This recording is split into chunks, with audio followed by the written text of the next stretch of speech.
हमने ये पाया कि शी जिनपिंग जब से सत्ता में आए, उसके बाद से धीरे धीरे धीरे वो बहुत ताकतवर होते जा रहे हैं। और अब तो ये भी अंदाज़ा सबको लग रहा है, अनुमान लगा रही है दुनिया कि शायद वो आजीवन चीन का प्रतिनिधित्व करेंगे। अब सच क्या है पता नहीं, लेकिन अंदाज़ा तो यही लग रहा है कि वो रहने वाले हैं। लेकिन जब अमेरिका जैसे देश, या मेरा ख्याल है भारत जैसे देश भी क्या ये कोशिश करते होंगे कि वो शी जिनपिंग के अलावा जो चीन में और ताकतवर आवाज़ें हैं, या राजनीति में ही, उनकी पार्टी में ही, कौन उसके बाद उत्तराधिकारी होगा, या जिनपिंग के रहते हुए भी कौन और है जो कुछ फैसले अपने तक ले सकता होगा, इसकी कुछ कैलकुलेशन करते होंगे। तो अब मेरा लालच है थोड़ा ये समझने और पूछने का, और मैंने अभी तक तो इस प्रश्न किसी से किया नहीं, पर अब वहाँ रहे हैं तो पूछ रहा हूँ कि हमें किन नेताओं में वहाँ पर संभावनाएं दिख रही हैं जो आने वाले वक्त में चीन की बागडोर संभालेंगे, और जो अभी भी शी जिनपिंग के अलावा कुछ हद तक ताकतवर भी हैं, कुछ फैसले ले सकते हैं।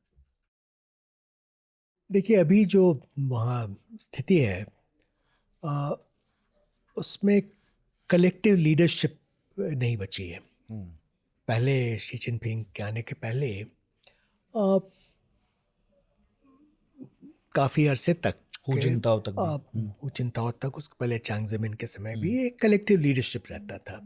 उसमें हू जिनताओ या चांग ज़मीन सबसे कद्दावर नेता थे, लेकिन बाकी जो नेता थे, खासकर जो पॉलिट ब्यूरो स्टैंडिंग कमेटी बोलते हैं कम्युनिस्ट पार्टी ऑफ चाइना का, उसके जो मेंबर्स थे उनकी बहुत अहम भूमिका रहती थी। अब हो गया है कि Xi Jinping is supreme leader, so there's no collective leadership as such. It's not that others don't matter.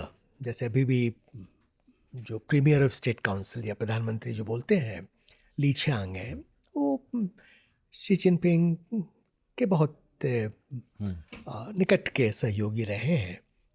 लेकिन उनका जो वजन है और शी जिनपिंग का वजन है, पॉलिटिकल वेट की मैं बात कर रहा हूँ, उसमें बहुत फर्क है। वो एक और दो नहीं है, बहुत वो एक और कहाँ है पता उसमें नहीं। बहुत फर्क है। अभी कोई ऐसे नेता नहीं है जिनके बारे में हम कह सकें कि ये शी जिनपिंग के सक्सेसर की तरह ग्रूम किए जा रहे हैं। इनकी तैयारी हो रही है कि शी जिनपिंग, चूँकि अभी सक्सेशन की बात ही नहीं हो रही है। पहले उनके यहाँ टर्म लिमिट था कि 10 साल नेता रहेंगे और फिर हैंड ओवर कर देंगे। चांग ज़मीन और हू जिनताओ के समय वैसी ट्रेडिशन था, सत्ता बदली। अब तो ऑलरेडी 10 साल ख़त्म हो चुका है। 2012 में आए, 2025 में है, और 13 साल पूरा होने वाला है। 2027 में अगला पार्टी कांग्रेस होगा, और अभी लोगों का ये विश्वास है कि शी जिनपिंग उस समय भी रहेंगे, तो 5 साल और रहेंगे। मैं नहीं बोल रहा हूँ कि आजन्म नेता रहेंगे, ऐसी बात नहीं है, वो थोड़ा जर्नलिस्टिक है। लेकिन फिलहाल ऐसा कोई इंडिकेशन नहीं है कि कोई और नेक्स्ट जनरेशन लीडर को तैयार किया जा रहा है। शायद 2027 में हो। हाँ, लेकिन इस बीच कई सूचनाएं आई कि जिनमें भी संभावनाएं दिख रही थी, उन पर कोई ना कोई आरोप लगा, ट्रायल हुए। अभी हाल में 1-2 दिन पहले की घटना है, फांसी की सजा तय हुई, शायद पूर्व वित्त मंत्री थे। हाँ, लेकिन वो उस लेवल के नहीं थे। उस लेवल में नहीं थे। और नेता भी नहीं, क्या इन बातों में कोई सच्चाई है, हकीकत है कि ऐसा भी होता है? देखिए, सच्चाई ये है कि बहुत बड़े पैमाने पर वहाँ anti corruption campaign Xi Jinping ने चलाया है, और वो लगातार पिछले